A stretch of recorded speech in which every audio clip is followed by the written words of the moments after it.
A CPI da Covid-19 ouviu o empresário Otávio Facuri, acusado de financiar canais que disseminam fake news.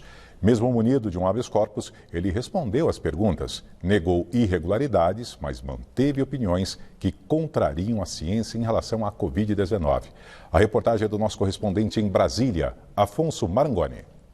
O início da sessão foi marcado pela fala do senador Fabiano Contarato, da Rede. Ele denunciou que foi vítima de um ataque homofóbico de Otávio Facuri. Em 12 de maio, Contarato fez uma postagem cobrando a prisão do ex-secretário de comunicação do governo Bolsonaro, Fábio Weingarten, e errou a grafia da palavra flagrancial, escrevendo que havia estado fragrancial. Em seguida, Facuri escreveu: o delegado homossexual assumido talvez estivesse pensando no perfume de alguma pessoa ali daquele plenário. Quem seria o perfumado que lhe cativou?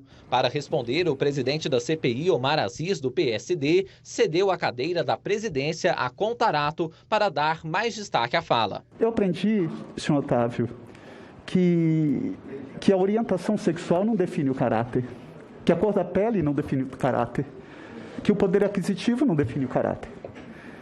Eu aprendi isso. E eu fico muito triste, sabe por quê?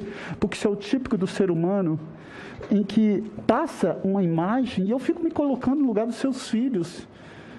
Isso vai ficar registrado aqui no Senado Federal ad infinito. Antes de entrar na vida pública, Contarato era delegado e é o primeiro senador assumidamente homossexual a ser eleito no Brasil. A CPI decidiu acionar a Polícia do Senado e o Ministério Público para apurar a ocorrência de crime de homofobia pelo empresário. Depois da repercussão no plenário e da solidariedade dos outros senadores, Otávio Facuri se desculpou. Eu havia até me esquecido, e o senhor trouxe para cá, eu não vejo problema nenhum em retratar.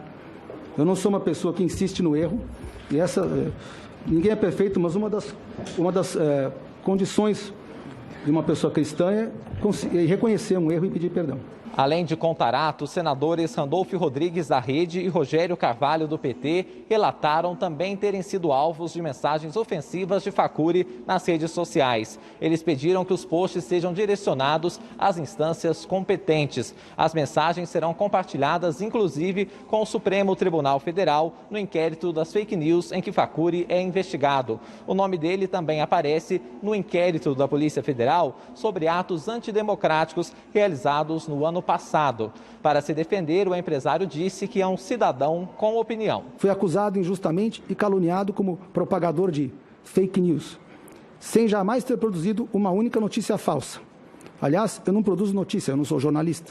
Eu sou um cidadão com opinião. Em seguida, o relator Renan Calheiros, do MDB, divulgou uma série de posições públicas de Facuri contra medidas básicas para conter a pandemia. Ele atacou o uso de máscaras, defendeu remédios ineficazes contra a Covid-19 e disse que a família dele não se vacinou. O empresário suscitou diversas vezes a liberdade de expressão para justificar as declarações. Diante das falas contrárias à ciência, ele foi rebatido por senadores. Não ouçam o senhor Otávio Facuri. Realmente, eu não sou médico, não me ouçam, ouçam o médico. Não, senhor Facuri, eu não vou permitir. Tá bom. Isso.